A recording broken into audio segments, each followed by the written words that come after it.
দোস্ত মুফতি হাবিবুল্লাহ মাহমুদ কাসিমি দামাত বরকাতুহুম চাঁদের মতো চেহারা লয়ে আসছেন। শেষ কথা বলবেন, আমি পাশে বসে বসে শুনবো, ইনশাআল্লাহ নসিহা করবেন, এরপর ইনশাআল্লাহ আখিরি মুনাজাত করে একসাথে এখান থেকে যাব। আসসালামু আলাইকুম ওয়া রাহমাতুল্লাহ।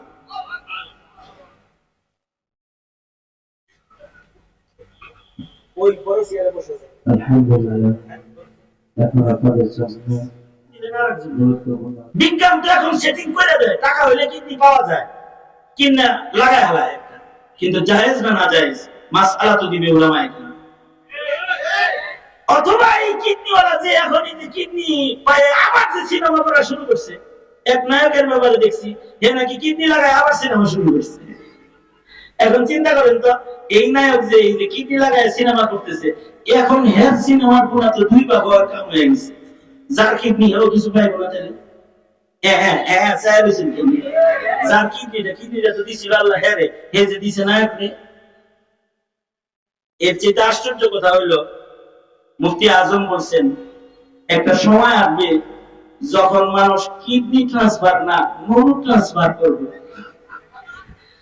মানে দারিদ্রতার কারণে দেখা যাবে যে পুরো সম্পদ চালাইছে, রক্ত বেঁচে নাই, কিডনি বেঁচে নাই, সোনাকে চালাইছে। বুঝলেন না এই কথাটা? এখন বিজ্ঞানের উন্নতি মনে করেন এত বাড়ছে যে সে একজনের নুনু আর একজনের নুনুর জায়গায় সেটিং করে আনেছে। আচ্ছা যদি করেন, মনে করেন করে ফেলেন, করার পরে এ যদি বিয়ে করে, বিয়ের পরে যদি একটা ছেলে হয়, এখন মাসআলা আসবে এই ছেলেটা আব্বা কাকে বলবে? যার নুনু কাইতে আনছে হেরে বলবে, যার না যার যৌবন শক্তি ব্যবহার হয়েছে তাকে আব্বা বলবে, কারে আব্বা ডাক দিবে? মাসআলা আসবে। জাগতিক বিজ্ঞান আর জাগতিক শিক্ষা বাইকটা নিজের বার্তা বাইর করতে পারবা না যতদিন পর্যন্ত ইলমের আশ্রয় গ্রহণ করবে না। সুতরাং মোল্লারে বাইপাস করা যায় না, মুসলমানের মাটিতে আলেমদেরকে বাইপাস করে কোনো কাজ চলতে পারে না, চলতে দেওয়া হবে না। আল্লাহ তাআলা উলামায়ে কেরামের কদর বুঝার করার তৌফিক দান করুন। দোস্ত মুফতি হাবিবুল্লাহ মাহমুদ কাসিমি দামাত বরকাতুহুম চাঁদের মতো চেহারা লয়ে আসছেন। শেষ কথা বলবেন, আমি পাশে বসে বসে শুনবো, ইনশাআল্লাহ নসিহা করবেন, এরপর ইনশাআল্লাহ আখিরি মুনাজাত করে একসাথে এখান থেকে যাব। আসসালামু আলাইকুম ওয়া রাহমাতুল্লাহ।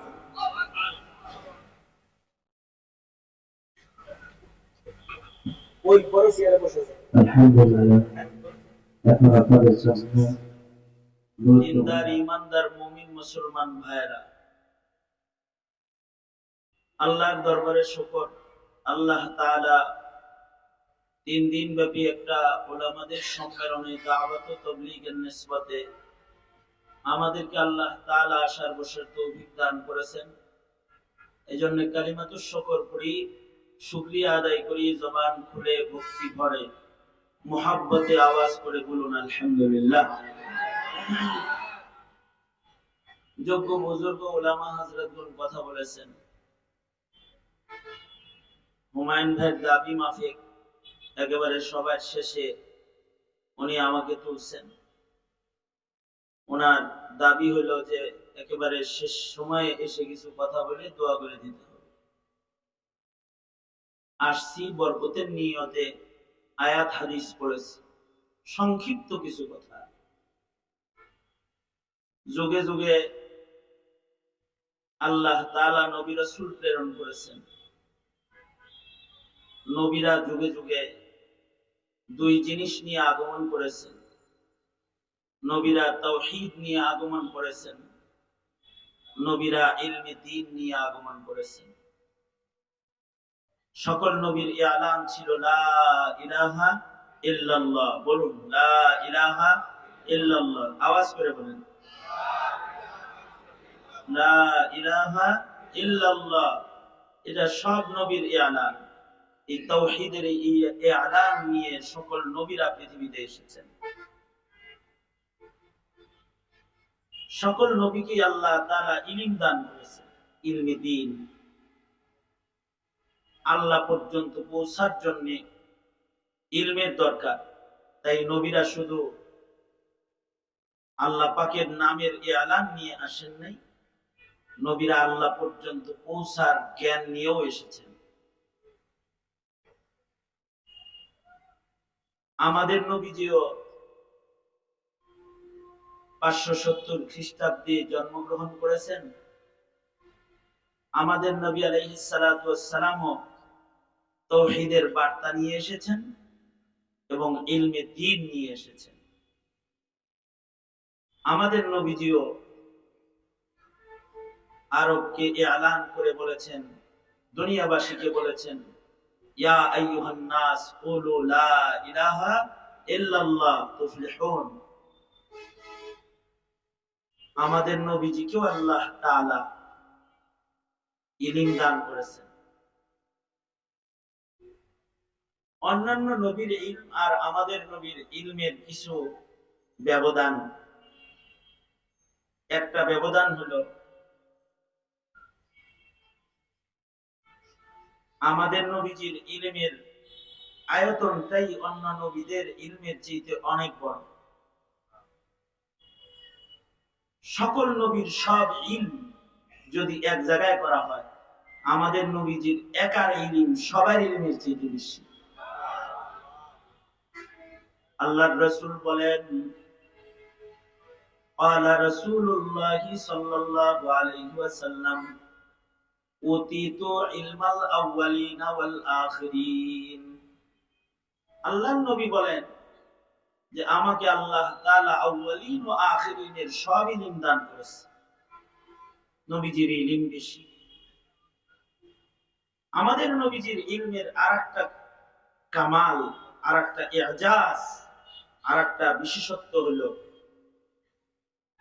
আমাদের নবীজিকে আল্লাহ তাআলা যে ইলম দিয়েছেন, এই ইলমগুলো জাওয়ামিউল কালিম, ছোট ছোট কথার ভেতরে এক সাগর সাগর নসিহত আমাদের নবীজিকে আল্লাহ তাআলা দান করেছেন। এ কারণে আমাদের নবীজির ঘন্টার পর ঘন্টা ওয়াজ করা লাগেনি। আমাদের নবীজি কথা বলেছেন 2-4টা, কিন্তু কথাগুলো জামিয়া মানিয়া। সাহাবীরা এসে, যেমন আপনারা আমাদের ওয়াজ শুনতে চান ঘন্টার পর ঘন্টা, আমরা 2 ঘন্টা ওয়াজ করলো, তারপর ওখান পেট ভরে নাই, আরো কোন হয় নাই, আরো কোন।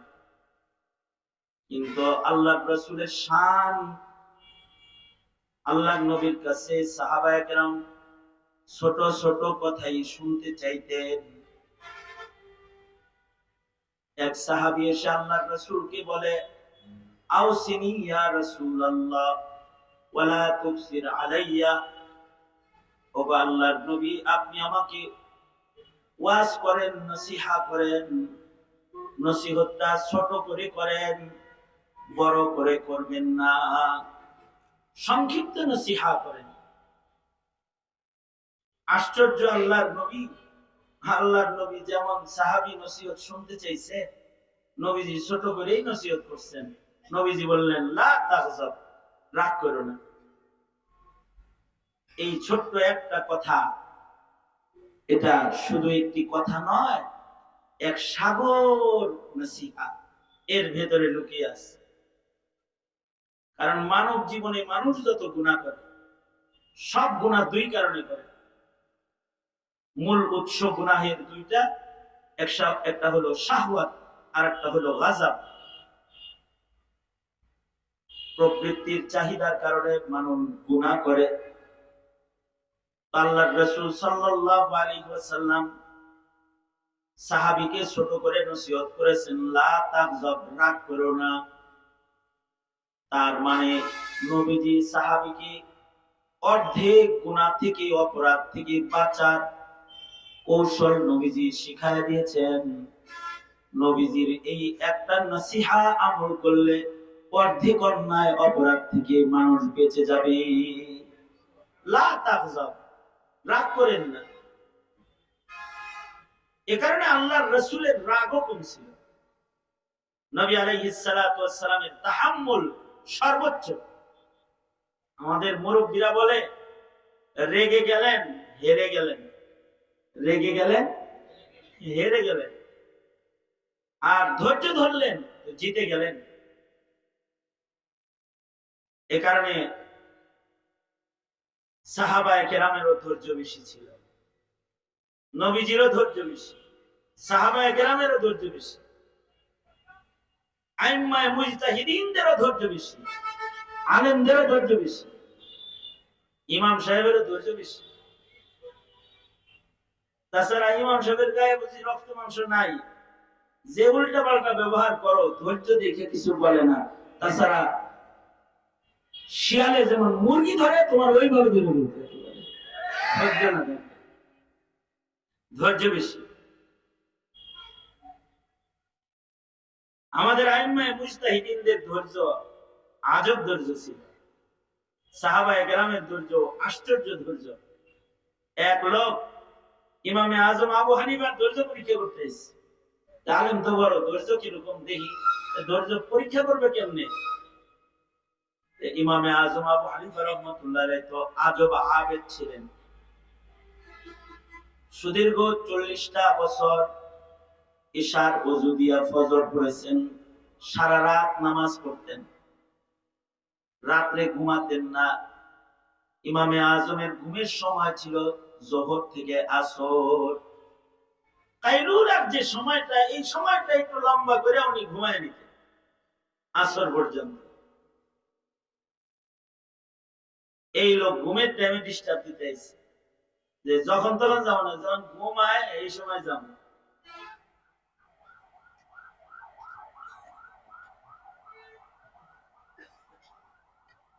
ঘুমের টাইমে যখন ডিস্টার্ব দিতে আসছে, কেবল ইমামে আজম ঘুমাইছেন, আধা ঘন্টা হয়েছে, এ দরজা ইমাম সাহেব মাসালা জানতে আইছি, দরজা খোলেন, চিল্লাইতেছে। ইমামে আজম আবু হানিফার বাড়ি দোতলা বাড়ি ছিল, দোতলায় ইমাম ঘুমাইতেন। আওয়াজ শুনে দোতলা থেকে নিচে নেমে আসছেন, এসে বলে ডাকো কেন, কি হয়েছে, কি মাসলা বলো। লোকটা কয় মাসলা ভুলে গেছি। ইমামে আজম আশ্চর্য ধৈর্য। ইমামে আজম বললেন যখন স্মরণ হয় আবার আইসো। এই লোক চলে গেল, একটু চক্ষুটা লাগছে, কেবল ঘুমের ভাব আসছে, আবার আইসা বলে ইমাম সাহেব দরজা খুলেন, মাসালা জানতে আসছে। ইমামে আজম আবার দরজা খুলে তাড়াহুড়া করে নিচে আসছে। এই লোক বলে এমনি কি মানুষ মানুষের কাছে আসে নাকি, মনে হয় মারতে আইতেছেন, ভুলে গেছি। ইমামে আজম বললেন যাও, যখন স্মরণ থাকে আবার আইসো। আবার আধা ঘন্টা গেছে, কেবল একটু চোখ লাগছে, এই লোক আবার আসছে। আইসা বলে ইমাম সাহেব আইসি, বলি নাই মাসালা। ইমাম সাহেব নিচে আসছে। ইমামে আজম কি বলো? ইমাম সাহেব পায়খানা কি টক না তিতা মিঠা এটা জানতে চাইছি। কিরকম খবিসের খবিস, 3 বার ঘুমের থেকে উঠায় কয় পায়খানা টক না তিতা। আমাদের মতো কাউকে যদি এমন কি কেউ মাসালা জিগাইতো, হ্যাঁ কইতো মনে ধর ওর জিহ্বাটা বের কর, চা খাইয়া দেই, তিতা না মিঠা দেখো।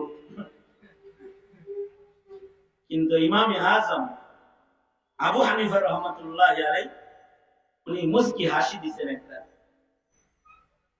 হাসি দিয়ে উনি বললেন আল্লাহর বান্দা, পায়খানা যখন ভিজা থাকে তখন ওটা মিঠা থাকে, যখন শুকায় যায় তখন তিতা হয়ে যায়। এই লোক ইমামে আজমকে ফের আবার কষ্ট দেওয়ার জন্য বলতেছে, ইমাম সাহেব এটা কি জিহ্বায় লাগায় টেস্ট করে দেখছিলেন আপনি? ইমামে আজম আবু হানিফা বলে সব কিছু জিহ্বা দিয়ে টেস্ট করা লাগে না, মহান আল্লাহ মানুষকে আকল নামক দৌলত দান করেছেন, কিছু কিছু আকল দিয়েও বের করতে হয়। দেখো না, পায়খানা যখন ভিজা থাকে ওর উপরে মাছি বসে, মাছির স্বভাব মিষ্টি জিনিসের উপরে বসা, কিন্তু যখন শুকায়া যায় সেখানে আর মাছি আসে না, তিতা হয়ে যায়। লোকটা বলে ইমাম সাহেব আসলে তুমি ইমামে আজম, কারণ তোমার ধৈর্য বেশি, তাই তুমি আল্লাহর কাছে মকবুল বেশি। লা তাগজাব, নবীজির ছোট্ট একটা নসিহত, লা তাগজাব। আলেমদের ধৈর্য যতটা আছে, সাধারণ ছাত্রদের ধৈর্য অতটা নেই।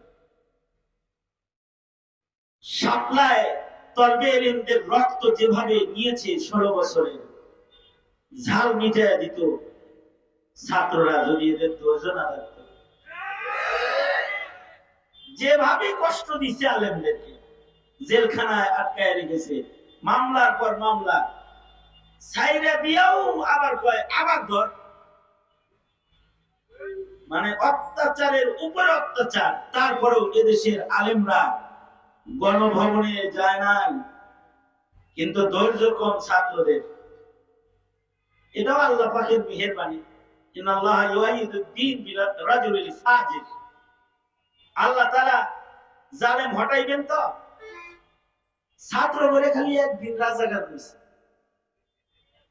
আমগরে যে জন্মের পর থেকে রাজাকার শুনতাছি, কইতাছে টুপি দেখলেই কয় রাজাকার, টুপি দেখলেই কয় জঙ্গি। অথচ যারা প্রকাশ্যে দিবালোকে ধারালো অস্ত্র নিয়ে ঘুরে, ওরা হলো স্বাধীনতার সূর্য সন্তান। কিন্তু মৌলবীদের ধৈর্য বেশি, এ কারণে কিছু বলে না।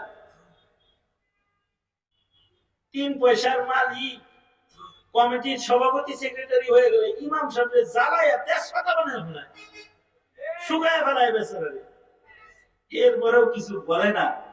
কারণ কি? ধৈর্য বেশি। আল্লাহু আকবার বলেন, ধৈর্য বেশি। আল্লাহর রাসূলেরও ধৈর্য বেশি। এ কারণে আল্লাহর রাসূল নসিহত করেন, সাহাবীকে বললেন লা তাগজাব, লা তাগজাব। জাওয়ামিউল কালিম নবীর ছোট্ট নসিহতের ভিতরে এক সাগর নসিহত। কিয়ামত পর্যন্ত সকল উম্মতেরা যদি নবীর এই ছোট্ট একটি শব্দকে অনুসরণ করে আর এই শব্দের নসিহত যদি গ্রহণ করে, অর্ধেক গুনাহ থেকে বেঁচে থাকার শক্তি মহান আল্লাহ এক শব্দের মাধ্যমে গোটা উম্মতকে দান করবে। আরেকটা দৃষ্টান্ত বলি। আল্লাহ রাসূল ১৫০০ বছর আগে বলেছেন, দোনো হাত উপরে তোলেন তো, এক হাত নামান। আমি বলছি এক হাত নামাইতে, দোনো হাত তোলেন, মানে বুঝতেছি আপনারা শুনতেছেন কিনা। নাড়াচাড়া দেন দেখি না হাত, আস্তে আস্তে নাড়েন, আস্তে আস্তে নাড়েন, আস্তে আস্তে এরকম এরকম করেন, এরকম করেন, এমনি করেন। এবার জবান খুলেন, আওয়াজ করে বলেন সুবহানাল্লাহ, আওয়াজ করে বলেন আলহামদুলিল্লাহ, জোরে বলেন আল্লাহু আকবার, আল্লাহু আকবার। জোরে বলা সুন্নাত, জোরে বলেন আল্লাহু আকবার, আরো জোরে বলেন আল্লাহু আকবার। হাত নামান। এই আত্মাসানাসিটা যেরকম শুনছেন, হাদিসের কথাটা এর চেয়ে গুরুত্ব দিয়ে শোনা উচিত না? আল্লাহর রাসূল ১৫০০ বছর আগে বলেছেন, নবীজি, কুল্লু মুসকিরিন হারাম, ছোট্ট একটা শব্দ। এই শব্দটা কিয়ামত পর্যন্ত সকল নেশা দ্রব্যকে হারাম বানাইতে থাকবে। হতে পারে এক সময় সেটা মদ নামে ছিল, পরে এটা এসে বিয়ার নাম ধারণ করছে, এরপরে আরো আইসা বাবা নাম ধারণ করছে। মনে করেন নেশা দ্রব্য বাবা, ইয়াবা। সামনে যদি কোন নেশা মামা নাম ধারণ করে অথবা খালা, এই মামা খালা নামের কোন নেশাও যদি আসে, সেইটাকে হারাম করার জন্য নতুন কোন কথা লাগবে না, আল্লাহ রাসূলের দুটি শব্দই যথেষ্ট। আল্লাহু আকবার কাবীর। এটা আল্লাহ রাসূলের ইলমি কামাল। আল্লাহর নবীর আরেকটা ইলমি কামাল, যেটা নবীর খাতমে নবুয়তের দলিল। আল্লাহ তাআলা নবী রাসূল দুনিয়াতে পাঠিয়েছেন, তাদেরকে ইলম দান করেছেন, কিন্তু তাদের ইলমকে আল্লাহ তাআলা হিফাজত করেন নাই। কিন্তু আমাদের নবী যেহেতু খাতামুন নবিয়্যিন, আমাদের নবীজি যেহেতু শেষ নবী, আমাদের নবীর পরে কিয়ামত পর্যন্ত আর নবী নাই। সঙ্গত কারণে সব নবী রাসূলদের ইলম হারিয়ে গেছে বটে, কিন্তু তার বন্ধু খাতামুন নবিয়্যিন রাহমাতুল লিল আলামিনের ইলম, এটা দুনিয়া থেকে কেউ মিটাইতে পারবে না। কিয়ামত পর্যন্ত নবীর ইলম জমিনে হিফাজত করার জিম্মা মহান আল্লাহ নিজে গ্রহণ করেছেন। ইলম থাকবে। ১৫০০ বছর আগে কোরআন যেমন ছিল এখনো তেমনই আছে, ইসরাফিলের বাঁশি বাজা পর্যন্ত তেমনই থাকবে। আল্লাহু আকবার, জোরে করে বলেন। কারণ নবী খাতামুন নবিয়্যিন, কিয়ামত পর্যন্ত মানুষের নবীর ইলম, কিয়ামত পর্যন্ত নবীর উম্মতকে পথ দেখাইতে থাকবে। আর একটা আশ্চর্য বিষয়, আজকাল তো খালি মৌলবী মাইনাস করো, তবলিগীরা কয় মোল্লা মাইনাস, চিল্লা লাগবো, মোল্লা লাগবো না। কিছু তবলিগীরা বলে সাল লাগবো, মাল লাগবো না। ইলম যে একটা মাল, এটা লাগে না, সাল লাগে। মোল্লা মাইনাস আমল। খানকা যারা করে, খানকা এখন এক সময় আলেম দিয়ে খানকা হতো, এখন গরু ছাগল দিয়েও খানকা হয়। শুধু গরু ছাগল না, খানকি দিয়েও খানকা, নাচ আর গান আর বাদ্য দিয়েও এখন খানকা হয়। আলেম মাইনাস। সর্বোপরি দেশ যারা চালায়, এক সময় যারা দেশ চালাতো তারা মৌলবীর কাছ থেকে জিজ্ঞাসা করে করে দেশ চালাইতো। এটা ইতিহাস। রাজা বাদশাদের ইতিহাস পড়ো, ইসলামের ইতিহাস পড়ো। মুসলিম দেশের মুসলিম রাজারা নাস্তিকদের সাথে বুদ্ধি করে দেশ চালাতো না, তারা দেশ চালাইতো আরবির সাথে বুদ্ধি করে। কিন্তু আজব আমল, আজগবি যুগ, এখন মোল্লা মাইনাস। এ কারণে যারা দেশ চালায় তারা উপদেষ্টাতেও আলেম নিতে রাজি না, নাট্যকার নিতে রাজি, নাস্তিক নিতে রাজি, শাহবাগীদের নিতে রাজি, আলেম নিতে রাজি না। তার মানে কি?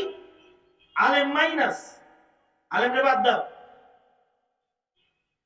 শিক্ষা কমিশন গঠন করবে ১৭ কোটি মুসলমানের দেশের শিক্ষা কমিশন, এখানে মোল্লা মাইনাস কর্মসূচি, নাস্তিক প্লাস মোল্লা মাইনাস, মৌলবীরে রাখা যাবে না।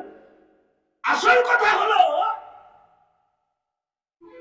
আলেমদেরকে আসলে ভয় পায়। আলেমদেরকে কি করে? ওরা যে বলে না যে এরা এই অশিক্ষিত, মৌলবীদেরকে অশিক্ষিত বলতে চায়, বুঝাইতে চায় আমাদের মতো শিক্ষিত লোকের সাথে এর মতো মোল্লা চলে না। আসলে একটা মোল্লার সাথে তোমার মতো ২৪টা শিক্ষিত চলে না। আসলে কিন্তু ভয় পায়। ভয় পাওয়ার একটা কারণ আছে, কারণ শয়তানের কাছে আবেগ যতটা ভয়ঙ্কর, তার চাইতে অনেক বেশি, ১০০০ গুণ বেশি ভয়ঙ্কর হলো শয়তানের কাছে আলেম। কথাটা আমার না, কথাটা জাওয়ামিউল কালিম নবীর কথা।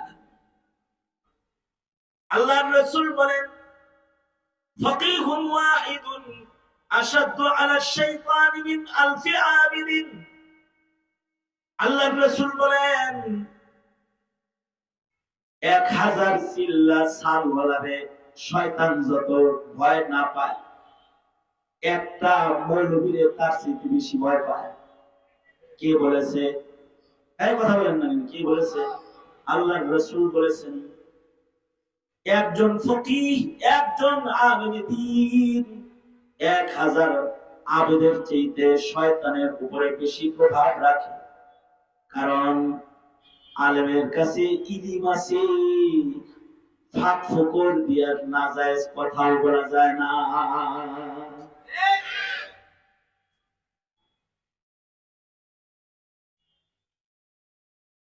আলেমের ইলমি কামাল আজব। আমাদের ইমাম আবু ইউসুফ রাহমাতুল্লাহ আলাইহি, হানাফি মাযহাবের একজন ইমাম আবু ইউসুফ রাহমাতুল্লাহ আলাইহি, ওনার যখন মৃত্যুর সাকারাত শুরু হলো,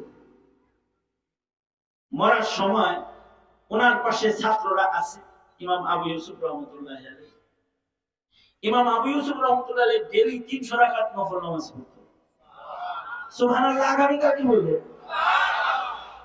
কত রাকাত? কাজীউল কুযাব ছিলেন চিফ জাস্টিস, প্রধান বিচারপতি ছিলেন। এরপরে আবার হানাফি মাযহাবের জবরদস্ত ইমাম, 5 ইমামের শাইখাইন বলে যে দুইজনকে উদ্দেশ্য করা হয়, তাদের ভিতরে একজন হলেন ইমাম আবু ইউসুফ রাহমাতুল্লাহ আলাইহি। এই ইমামে আবু ইউসুফ রাহমাতুল্লাহ আলাইহি ওনার যখন সাকারাতুল মউত শুরু হয়েছে, ওই সময় ওনার ডান বামে ছাত্ররা আছে।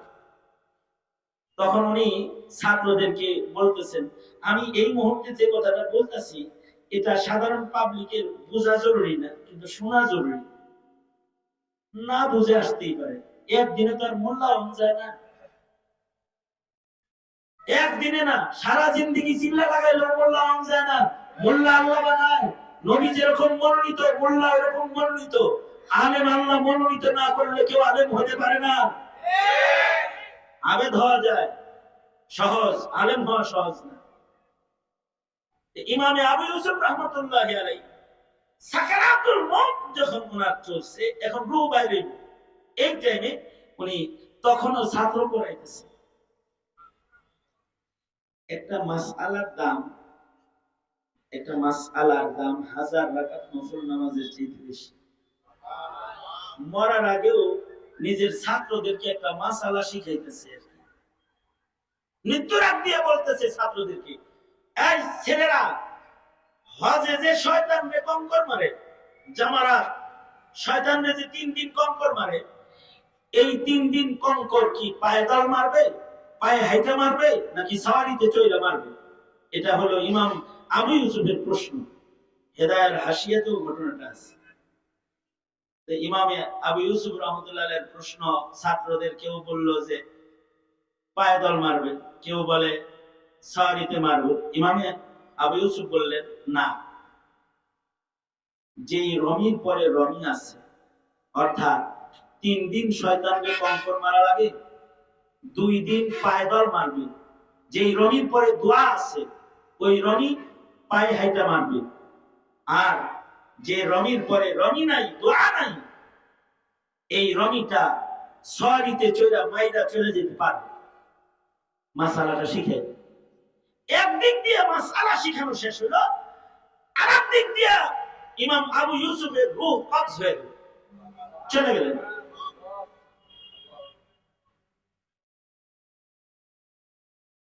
ফকিহুদ দুনিয়া,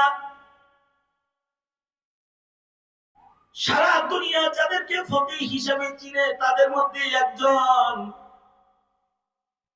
মরার সময় শয়তান মারার মাসআলা শিখাইতে শিখাইতে মরতাছে।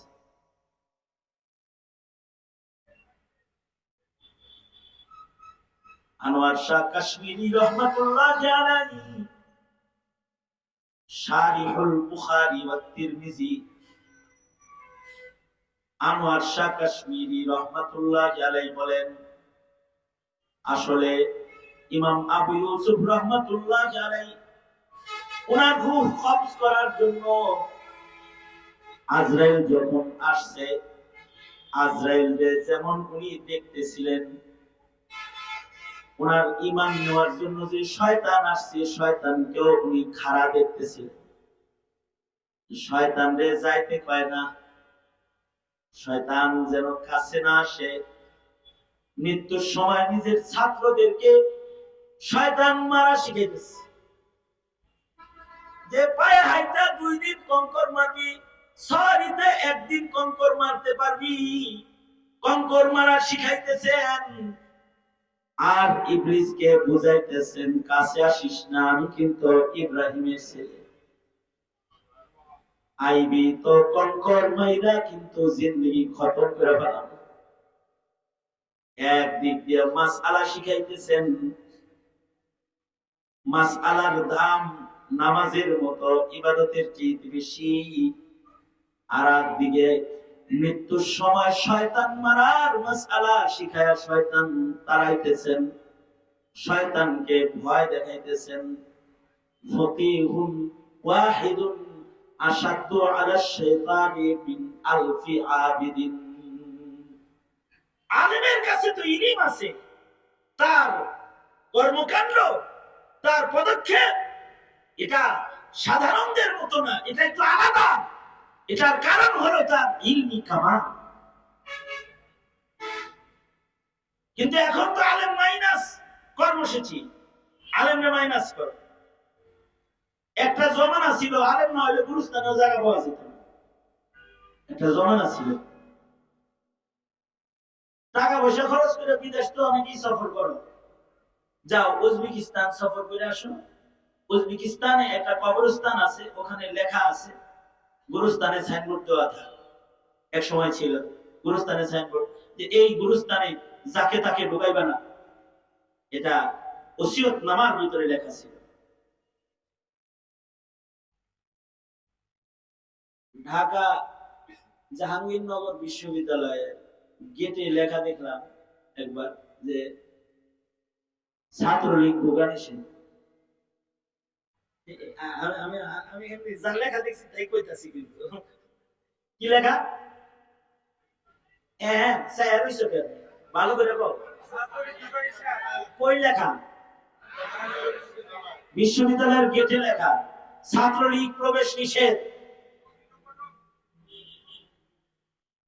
ঢাকা বিশ্ববিদ্যালয়ের কয়েকটা হলেও লেখা দেখছি, স্বাধীনতার পর লেখা দেখছি ছাত্রলীগ ঢোকা নিষেধ। এখনো আছে কিনা আল্লাহ জানে।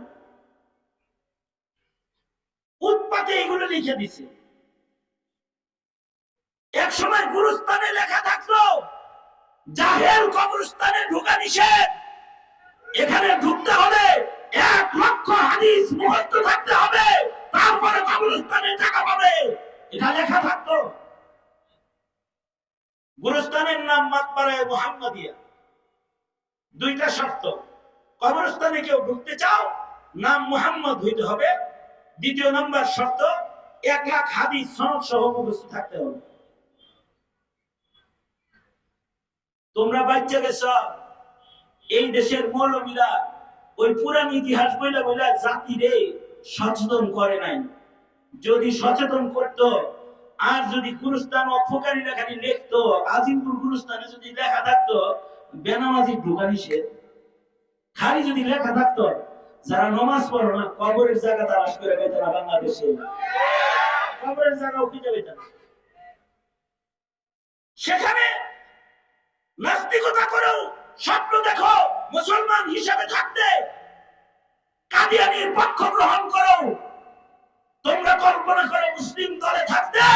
এত সোজা না, কিন্তু এত সোজা না।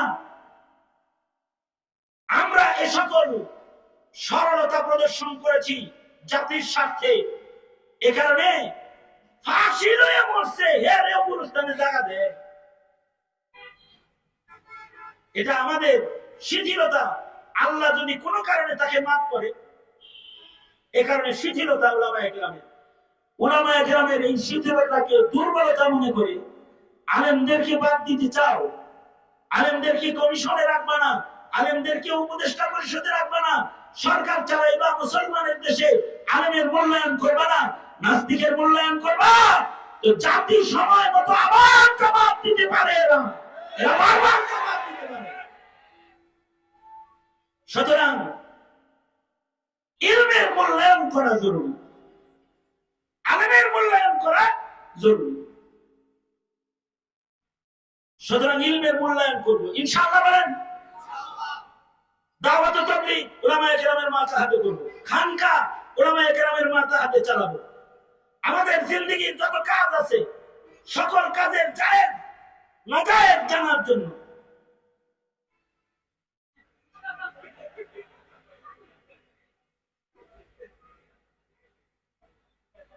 এই পিছনে বসে থাকলে চলে, চাঁদের মধ্যে চেহারালে চেহারা বসে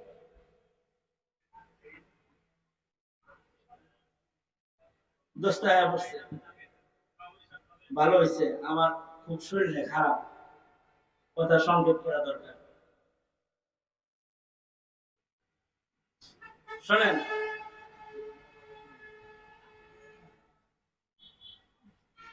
সুতরাং আমি যেটা বলতে চাই আর কি সেটা হলো আলেমের দরকার আছে না নাই? আওয়াজ করে জোরে বলেন, আছে না নাই? বিজ্ঞান যত বেশি করবা মোল্লার হাজত তত বেশি করবে। বিজ্ঞান যত বেশি করবা, বিজ্ঞানের উন্নতি যত করবা, তত মোল্লার প্রয়োজন বেশি পড়বে। কেমনে পড়বে? খালি এই কথাটা উদাহরণস্বরূপ বলতেছি, আশ্চর্য একটা হাসির কথা। মুফতি আজম শফি রহমাতুল্লাহ আলাইহি উনি বলছেন, বিজ্ঞানের উন্নতি যত বেশি বাড়বে মোল্লার দরকার তত বেশি হবে। এখন বিজ্ঞানের উৎকর্ষের দেশ না, মোল্লার দরকার বেশি। উনি উদাহরণ দিয়ে বলেছেন যে দেখো, এখন বিজ্ঞান উন্নতি করতে করতে করতে করতে একজনের চোখ আর একজনের চোখের জায়গায় লাগায়, একজনের কিডনি আর একজনের কিডনির জায়গায় লাগায়। আচ্ছা দেখেন তো, পেঁয়াজ তো একটা দুইটা না, আপনি চোখ দিয়ে করতেন কোরআন শরীফ, এই চোখ দিয়ে দেখেন সিনেমা, ভেজাল লাগছে না? গুনাহ কার আমল নামায় যাইব? চোখ আল্লাহর আমল নামায় না যে দেখতেছে তার আমল নামায়? একটু পেছপুছ লেগে গেছে না? আল্লাহ তো দিছিল চোখটা আপনারে, আপনি দিলেন আর একজন। আচ্ছা এগুলো তো খুব সহজ জিনিস। কিডনি আপনারে দিছে, আপনি দিলেন আর একজন। বিজ্ঞান তো এখন সেটিং করে দেয়, টাকা হইলে কিডনি পাওয়া যায়, কিনা লাগায় হালায়। কিন্তু জায়েজ না না জায়েজ মাসআলা তো দিবে উলামায়ে কেরাম। অথবা এই কিডনিওয়ালা যে এখন এই যে কিডনি পায় আবার যে সিনেমা করা শুরু করছে, এক নায়কের ব্যাপারে দেখছি, হে নাকি কিডনি লাগায় আবার সিনেমা শুরু করছে। এখন চিন্তা করেন তো, এই নায়ক যে এই যে কিডনি লাগায় সিনেমা করতেছে, এখন হের সিনেমার গুণা তো দুই ভাগ হওয়ার কাম হয়ে গেছে। যার কিডনি হেও কিছু পাইব না তাহলে? যার কিডনিটা তো দিছিল আল্লাহ, হেরে হে যে দিছে নায়ক রে। এর চেয়ে আশ্চর্য কথা হইল, মুফতি আজম বলছেন একটা সময় আসবে যখন মানুষ কিডনি ট্রান্সফার না নুন ট্রান্সফার করবে। মানে দারিদ্রতার কারণে দেখা যাবে যে পুরো সম্ভবে চালাইছে, রক্ত বেঁচে নাই, কিডনি বেঁচে নাই, সোনা বেঁচে চালাইছে। বুঝলেন না এই কথাটা? এখন বিজ্ঞানের উন্নতি মনে করেন এত বাড়ছে যে সে একজনের নুনু আর একজনের নুনুর জায়গায় সেটিং করে আনাইছে। আচ্ছা যদি করেন, মনে করেন করে ফেলাইল, করার পরে এ যদি বিয়ে করে, বিয়ের পরে যদি একটা ছেলে হয়, এখন মাসআলা আসবে, এই ছেলেটা আব্বা কাকে বলবে? যার নুনু কাইতে আনছে হেরে বলবে, যার না যার যৌবন শক্তি ব্যবহার হয়েছে তাকে আব্বা বলবে, কারে আব্বা ডাক দিবে? মাসআলা আসবে। জাগতিক বিজ্ঞান আর জাগতিক শিক্ষা বাইকটা নিজের বার্তা বাইর করতে পারবা না যতদিন পর্যন্ত ইলমের আশ্রয় গ্রহণ করবে না। সুতরাং মোল্লারে বাইপাস করা যায় না, মুসলমানের মাটিতে আলেমদেরকে বাইপাস করে কোনো কাজ চলতে পারে না, চলতে দেওয়া হবে না।